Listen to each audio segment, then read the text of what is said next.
Hello, everyone, and welcome to Highly Intelligent. I'm your host, Jared Martin, and today I got a great episode in store for you. But first, I'd just like to let you know if you're watching on YouTube or any platform that you cannot watch the video version, it is on Spotify. So if you would like to see our pretty faces, just hop on over there and check it out. Alright, let's get on with the episode. Hello everyone, welcome to Highly Intelligent. I'm your host, Jared Martin, and today I'm joined by a very special guest. This is Julian Brown, is that correct? Yes, sir. Nature Jab founder. This man converts plastic into diesel. Now, would you like to talk about how you got your start here? Yeah, absolutely. It all started just by being someone who's passionate about the environment and taking a look at what was going on in our world with plastic waste and asking why. Okay, why are we not recycling it right? Why is it ending up in the ocean? Why are we throwing so much of it away if we're recycling as much as we say we are?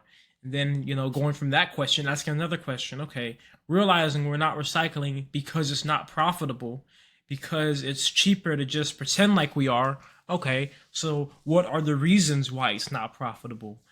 Going from there, we see that plastic, as it's recycled, one bottle into another, it becomes weaker and not as valuable. And then you start to ask, well, what plastic is? What is plastic? It's crude oil. It's a solid form of crude oil, essentially. It comes from crude oil. So then you realize, okay, what else comes from crude oil? Our fuels of this world. Gasoline, diesel, jet fuel, etc. So if plastic is crude oil and crude oil makes these fuels, then surely there's some way that we can turn plastic back into these fuels. So it all started with questions. What research did you initially put into this project? I know on your live stream you said that you learned how to weld in high school and this gave you the experience that you needed to pursue this project.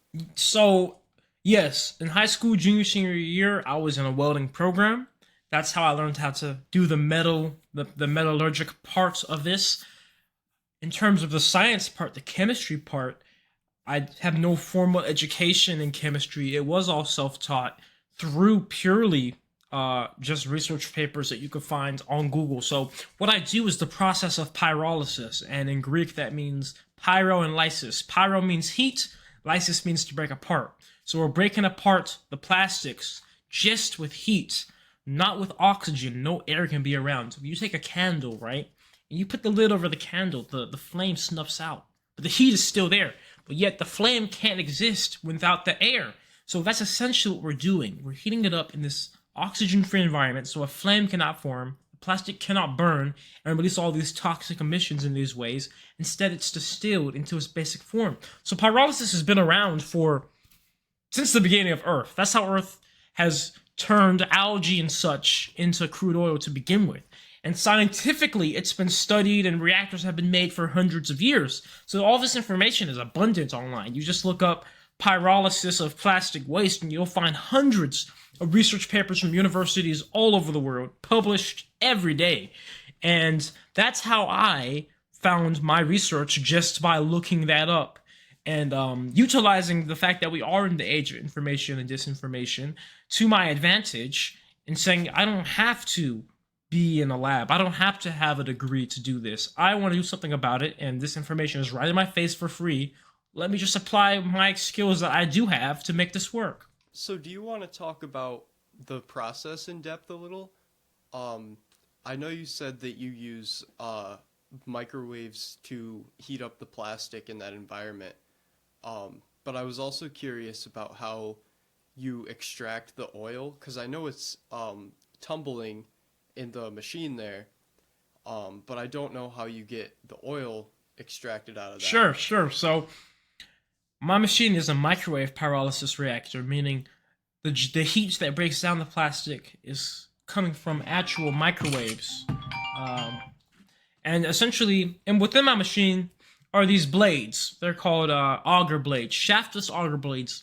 And they agitate the plastic and let it spin. It almost looks like a spring, because it allows gaps to be between the plastic, so that way the microwaves can still hit it from all angles when it's turning, And that agitates and breaks up the plastic. And what happens is the plastic goes in there, the microwaves heat it up, and since there isn't oxygen, plastic would normally catch on fire because it's very flammable, but instead it breaks down into a complete liquid, right? Almost like how water, like ice can turn into water and then that water turns into steam. Think about the plastic doing that, right? So it turns into a liquid, and then at that point we keep heating it up, keep adding the heat to it, and it breaks down again. What we call cracks again into a vapor. And at that point, when it cracks into that vapor, it's no longer plastic. I like to see it like this. If you have a wood fire burning, right? When you look at that wood fire, you have the flame and then the smoke. That smoke is no longer wood anymore. That smoke is the byproduct of the wood being destroyed on a chemical level. So this vapor that we get from the machine is the destroyed plastic and is returned back into crude oil vapors. So then at that point, we can extract the oils because that same vapor has all of these oil contents within it, and we need to condense them out, just like how clouds condense into rain. So we put this through a condenser, and then we are able to extract the oils out of that vapor. So once you have that crude oil form, what's your process of distilling it into gasoline or diesel or jet fuel? So once we get the oil right from the machine, it's a mix of all of these oils together: gasoline, crude oil, jet fuel, diesel, whatever. At that point, the process is identical to what we already use nowadays to refine crude oil into gasoline and diesel. We put it into a distiller, and then we run it at certain temperatures to get to certain amounts out. So, for example, gasoline, the temperature is lower, right, to get gasoline out. If we want to get diesel out, we turn the temperature up higher, right, for example. So we can completely control what we get out, how much we get out, what filters we want to run it through. So it's a very controlled process. Every single point and part of it. The energy consumption, I asked you about this before. You said that it took 20, correct me if I'm wrong, but 20 kilowatts 25. to produce 25. And how much crude oil did you produce from that? Well, in this process, we get three byproducts. We get the oil, and then we get the gaseous form, a lot of gaseous, like natural gas type energy, and then carbon, pure carbon, which is like coal, right? So between all three of those combined, we got out 48.8 kilowatt hours of electricity with an input of 25 kilowatt hours of electricity. Do you think that it's still possible to scale this up? Like, do you think at a larger level this would consume more energy than it outputs? I believe that it actually will be the exact opposite, and I'll tell you why. My machine, even with the small scale it's been at, has been extremely inefficient because I'm using microwave parts from actual microwave ovens, which literally operate at 50% efficiency. But when you get the industrial parts, they start to get up to 70, 80, 90% efficiency depending on how much you pay for it. So that's one step. Next step, this machine was a batch machine. Meaning it's almost like the equivalent of if you want to cook 3 pizzas, every time you want to put the next pizza in, you turn the oven off and let it cool down and you to preheat it. That's the equivalent of this. But my industrial machine is going to be continuous. Take one pizza out, put the next one in immediately. It's going to save us so much energy not having to restart the whole process every time you start it again. And it just is continuously fed with plastic. That is going to boost the efficiency up magnitude. So between those two things, considering that with all these efficiencies already, we still are getting an energy profit, it's going to be absolutely substantial, the gains on efficiency when this is done properly, how I see it in my minds. How do you go about acquiring your raw materials, per se? Like, is there a specific kind of plastic that you need, or can you just throw any kind of plastic in there? Well, on a scientific level, you definitely want to keep your batches pretty consistent before, variables. You want to have the least amount of variables possible. But on a day-to-day level, when I'm just running it, because I just want to get rid of my trash, I put whatever I want in there. It doesn't even have to be plastics. Could this potentially be a way to break down, like, bio-waste? Absolutely. You can break down, rubber gloves. You can break down food. You can break down oils. You can break down anything that is organic or bio-based. Okay.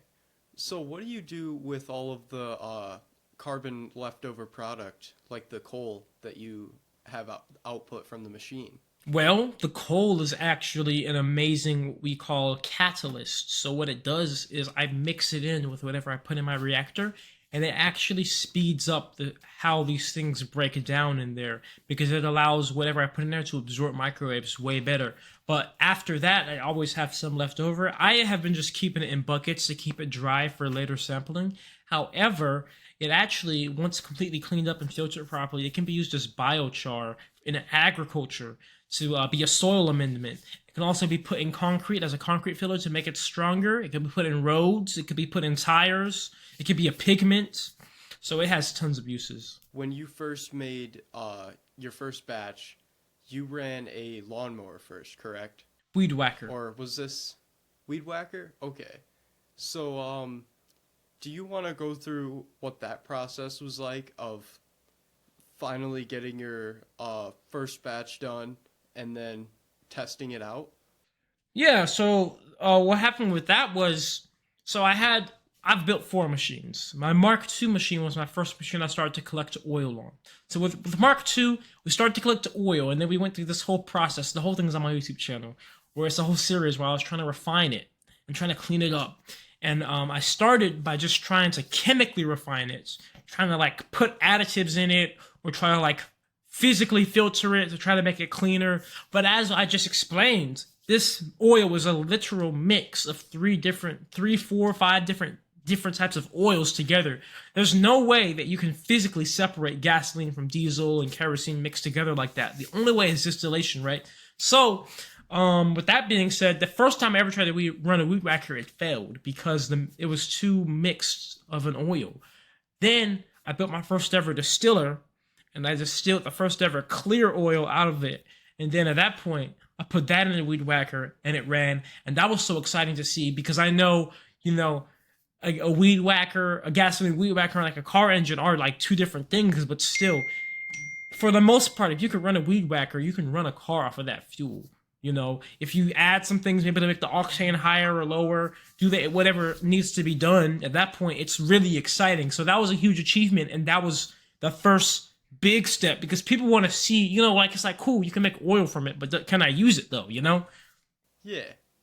So, when you made that second machine and started extracting the oil, what made you want to make the Mark III and make it better? Yeah, the reason why was efficiency. Mark II, even though it didn't run off of microwaves, it had nothing in there to agitate or spin the plastic around. It was just solid and static. So kind of think about it. You know how your microwave has a turntable in there? Without the turntable, your food would almost not cook at all, right? So I think about when I add those blades, like out of the turntable, right? It basically...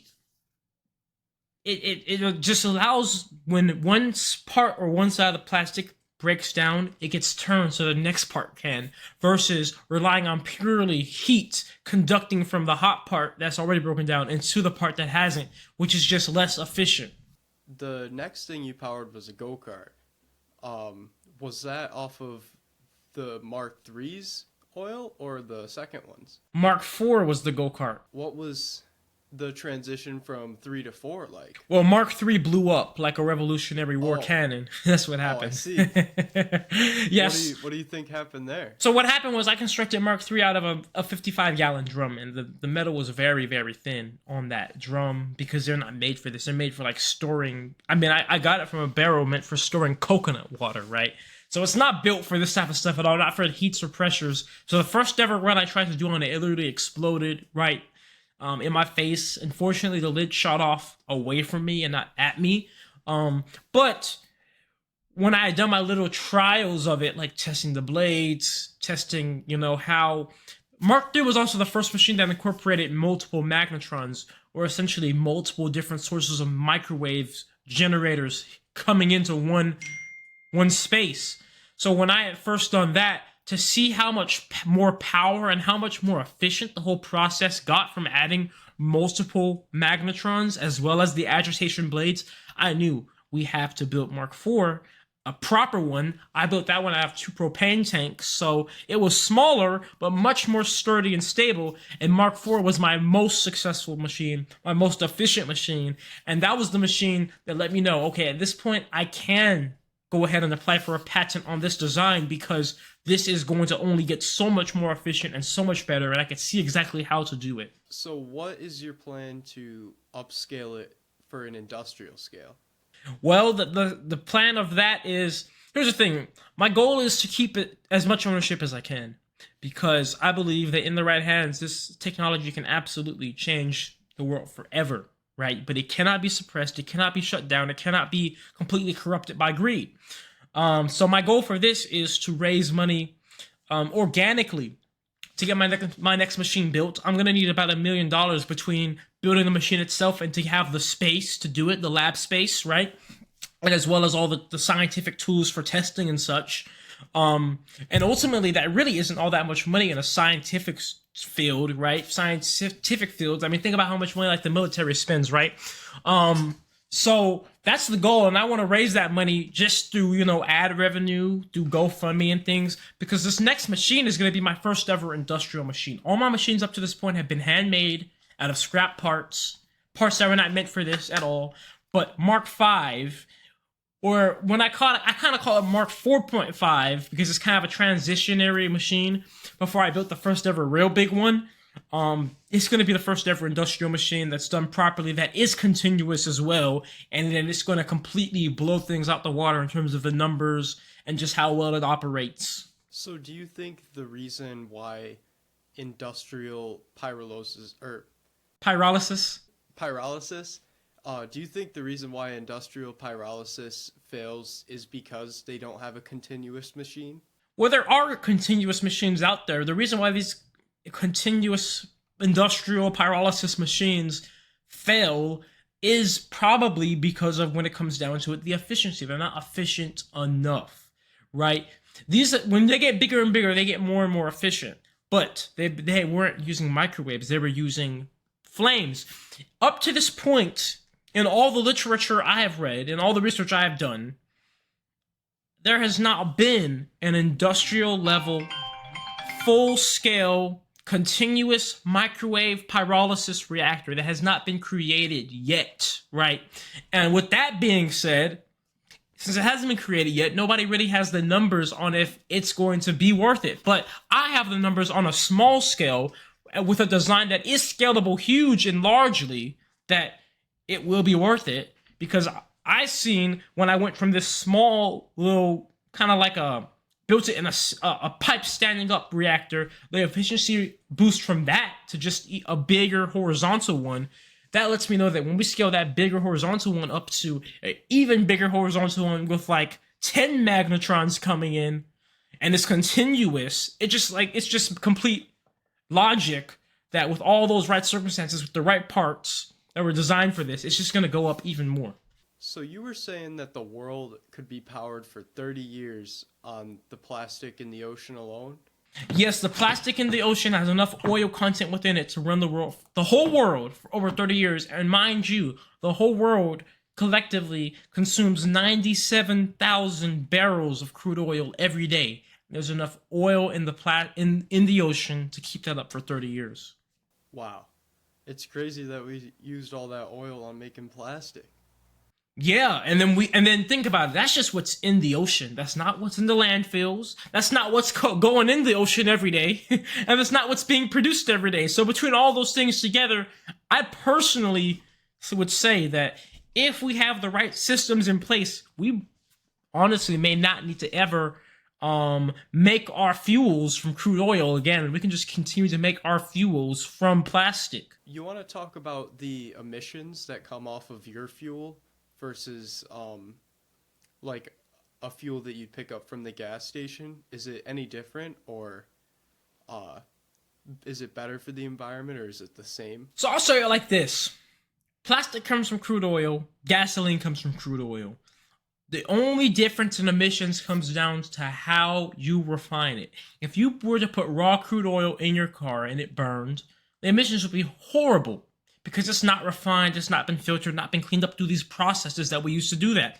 We can use those same processes we used to clean regular crude oil and turn it into EPA approved gasoline for my stuff, right? And then the emissions are going to be pretty much the same. How do you test how much energy you get out of a batch that you produce? So these numbers I calculated were based on conservative numbers of how much energy is in a gallon of gasoline or in this much natural gas. And I say conservative because, for example, I told you that my fuel was not just gasoline, it's gasoline, diesel, and jet fuel. Diesel and jet fuel have significantly more energy than gasoline. But when I calculated my numbers for the output, I just pretended like it was all gasoline, just to be conservative. So actually speaking, on a real level, we're already getting way probably in the over 50 kilowatt hour range from the energy input. But I was being conservative.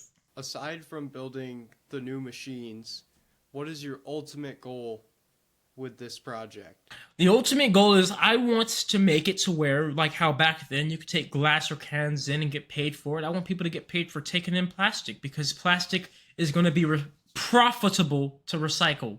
Energetically and monetarily profitable. So I want these machines everywhere. I want them in every city, every country, every province on Earth within like the next 5 or so years. And I want plastic waste to be dealt with at the source. It's not going to be shipped across the world anymore. Not even going to be shipped to the next state. It's going to be dealt with right there in that same lot, right down the street, because the machines are going to be everywhere. So what is your plan to get there?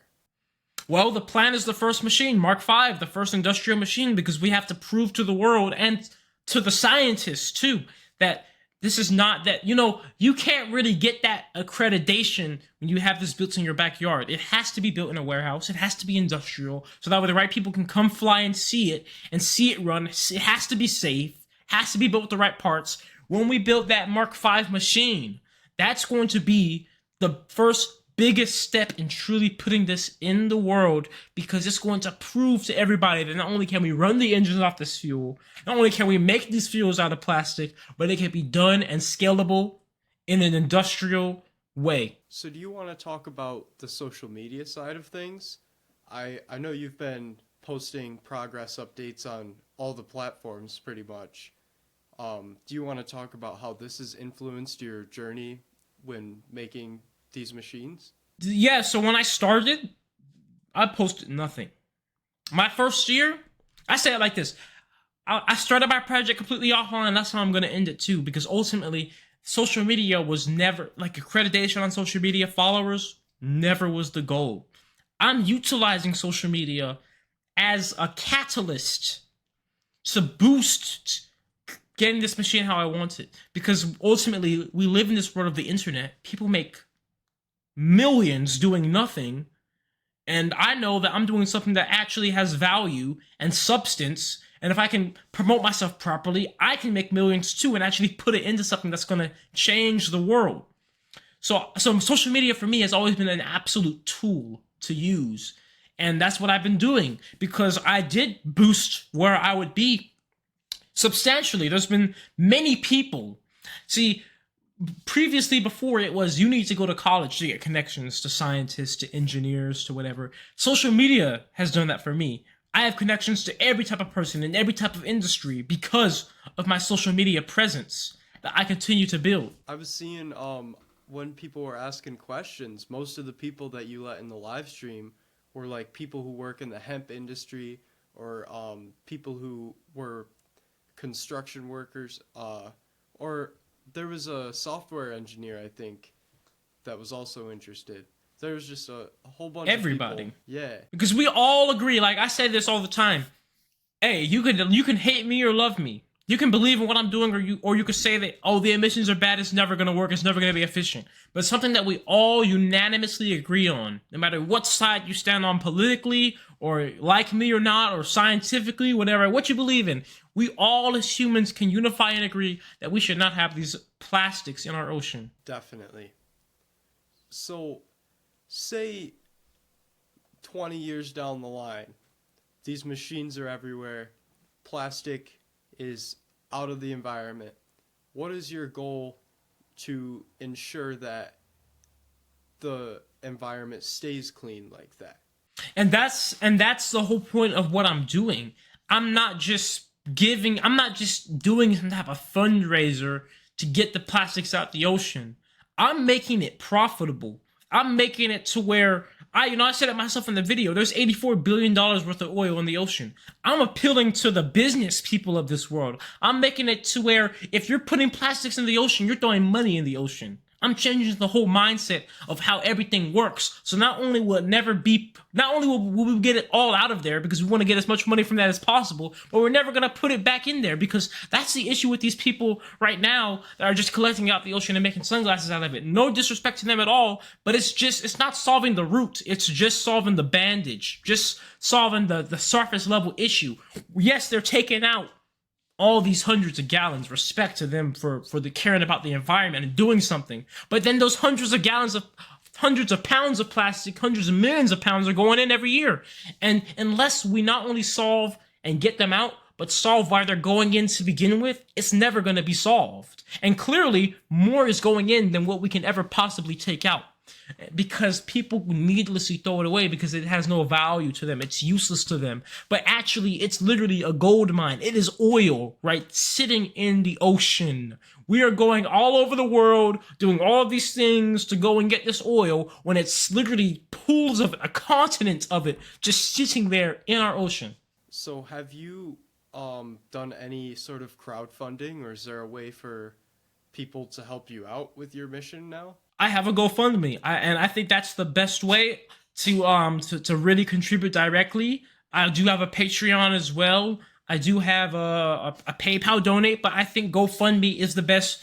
Right now, we've raised over $2,000. The goal is $1 million. When we get to $1 million, well, look, I'll say it like this: I need $1 million to complete the machine, but when I raise the first 100, whenever I raise enough to get the property, right away getting it. Whenever I raise enough to start building it, right away building it. So because like I said, my whole goal was of even coming online with this was because I wanted to speed up getting this done, right? Because I recognized this needs to be done within less than 10 years. We're running out of time. Is there anything else that you'd like to share? I feel like we've covered quite a bit so far. Yeah, I mean, ultimately that's what it is. Beyond. This is a physical machine. Right? It's a physical thing in this world that is physically turning one thing into another. Scientifically, it's nothing, pseudo or anything about it. But yet, the depths of the solutions that this machine brings into the world transcends the physical. It's mental and spiritual. It's liberating the minds of people to let them know that everything is energy. It's letting people know that we don't need to destroy our ecosystem and destroy our fellow humans for this scarce resource that we are needlessly throwing away using a technology that has already been around for hundreds of years, because we're not using this technology that's been around for hundreds of years, but we're instead putting money towards other things which are not doing anything. So ultimately, this is something that's going to liberate the whole world beyond the level of just turning plastics into fuel. So is this your full-time job now, to work on the machine or produce plastic? Recently, I have made it my full-time job. I've transitioned from working on my other business, which has just been a blue-collar business that I started myself coming out of welding. And I've transitioned into being a content creator. Do you want to talk about that business a little bit? Yeah, so what happened was, first of all, I'll ask you this. Where did you find me from? Was it TikTok or Instagram? Instagram. So you found me off Instagram. I had my most success out of all platforms on TikTok. A few years, on TikTok, I have about 4 videos with over 10 million views, right?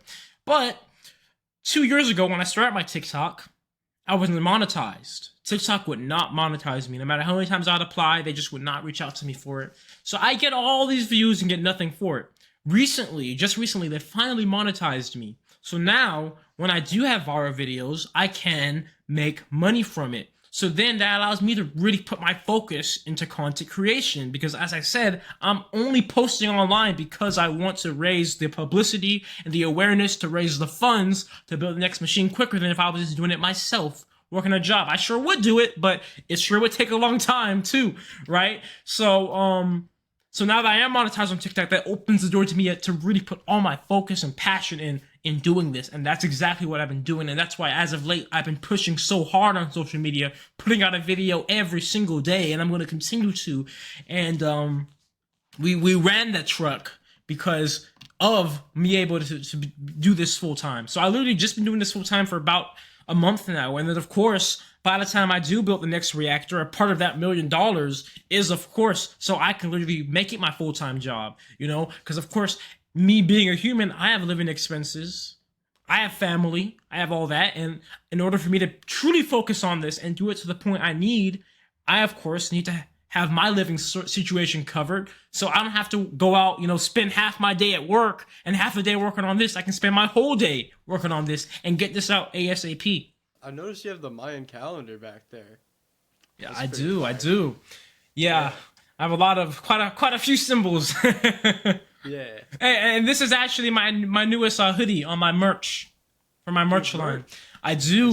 Naturejab.com. Solid. Okay. That go donate to the cause. Get some merch, guys. This has gotta happen. You know what I say? Support Mother Earth and look good doing it. Mm-hmm.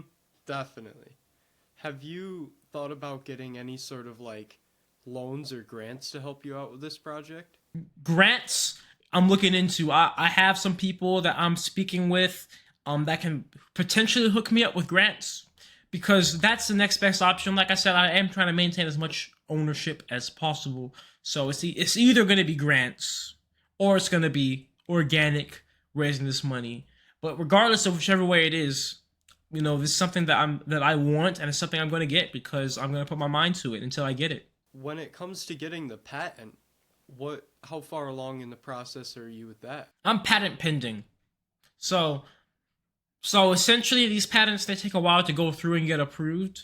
But I'm in the state right now where I'm patent pending, so I have filed, and that's the most important part. I have filed for it because now it's on the record that I filed for this patent on this machine for this specific design. So that's the most important part. I wanted to ask you, how long did it take to acquire the fuel to run the truck? Like what amount of work did you personally put in to get that fuel? So the machine took 5 hours of running, but then we had to distill it, and that probably took another 5 hours because distilling is super slow. So about 10 hours of work to get the fuel to run the truck. And that jar that you had, that was one batch, 5 hours worth, or? Yeah, that was about one batch. Yep. Okay. When I was watching the videos, I was under the impression that you like distilled a bunch and you were saving it up. But well, what happened was this right here, right? I had a lab fire happen to my machine, right? I see. So I had a lot of fuel that I did have stored over time, before the lab fire. And after the lab fire, I distilled a ton of that fuel to make my different fuel yields. But on average, for a single run, I would get almost under a gallon of fuel each run. But then once you separate that out, that 1 gallon of fuel might turn to half a gallon of diesel. It might turn to, half a gallon of gasoline. So, how'd the truck go? Like running that? Was that? That truck, that was such an experience. First of all, I want to thank everybody that was there because we had 30,000 people live in there. It was crazy. And running the truck itself, I'm still in disbelief because of how well it ran. Because when we put the fuel in the truck, you couldn't even hear a difference in how the engine ran. You couldn't even hear it. It sounded so good. And then on top of that, everybody there told me the exhaust literally smells better than real diesel. Solid. That's what you want to hear. That's what you want. I can't say that because that sounds biased, but everybody else said it. I'm like, you heard it from them. I think that's it. Do you have any upcoming projects that you're gonna try again soon? Well, I'll say this: running that truck did not take as much diesel as I thought it would. I still do have a little bit of fuel left, and I'm looking to run the next thing. So as you know, I'm not gonna say it directly, but I think you'll be able to get the gist of this when I say it like this. These machines can make gasoline, diesel, and jet fuel out of plastic. So I got something else pretty big that's going to be running based on the next fuel fraction we get out of this machine. Are you at all concerned about like the machine's safety? Because I know you said that you don't recommend it to anyone. Yeah, you see, I built my machine at home by myself, and when you do that, you can't. You're not gonna have these super sophisticated sensors that they have in modern refinery machines and such to make sure it's safe. So, I know that people are going to be inspired by me when they see I built this at home at like 18 or whatever with basic skills. And they're going to be like, oh, I can do that too. And I guess you can, but I don't recommend it because I myself have had several near-death experiences working on this. From the electrical aspect to the fire aspect to the explosion aspect. It's just dangerous stuff. We were never really supposed to build these types of things at our house. These are refinery type things. You have to have these refinery type safety measures. You have to have things that just automatically turn on to be fire extinguishers, proper ventilation, oxygen sensors, pressure release valves, just tons of things which nowadays are standard in the OSHA safety standards, which you're not going to have if you build this at your house. And that's why I had a fire and explosion to begin with, and electrocution risk to begin with, right? So that's why I tell everybody I don't recommend it, because they're not going to try to build it industrially. They're going to try to build it like how I built it at home, handmade, and it's dangerous that way. So, before we wrap this up, I gotta ask.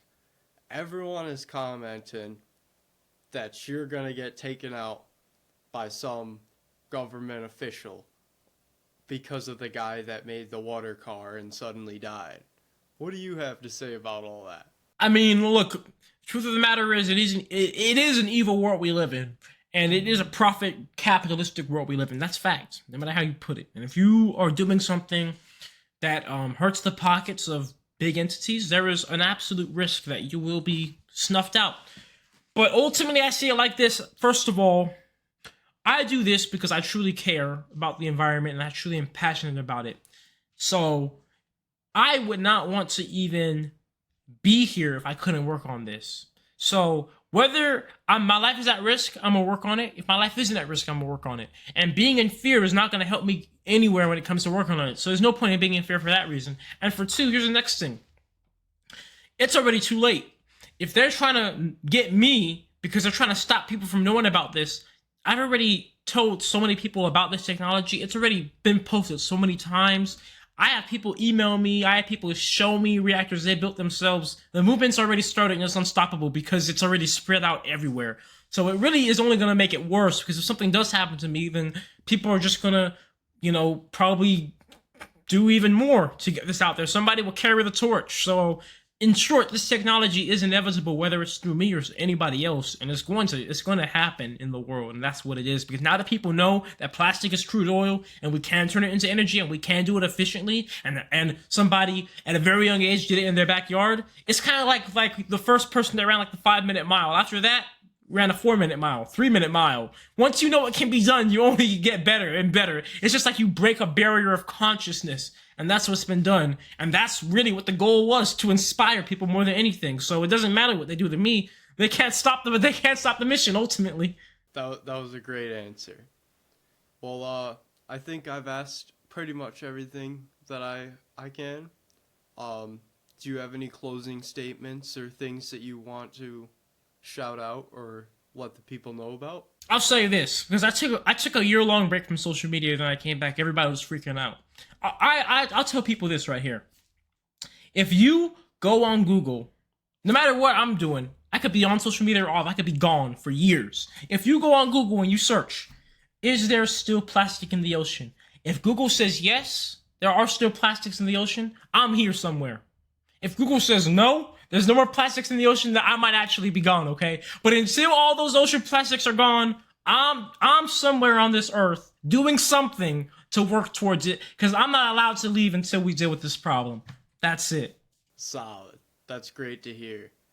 So, as far as the merchant stuff is concerned, all that stuff's gonna be down there, so you guys can go check that out.